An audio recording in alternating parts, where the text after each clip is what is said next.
শতাব্দী রায় তিনি ধমক দিলেন কর্মীদের, কারণ পুরো ভোটে জিতছে তৃণমূলের প্রার্থী, অথচ সেখানেই লোকসভায় হারছে তৃণমূল।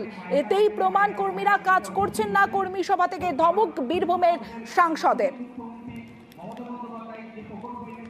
যদি আপনারা আপনাদের নির্বাচনে জিততে পারে তাহলে আমার নির্বাচনে ওই ওয়ার্ডগুলো হারে।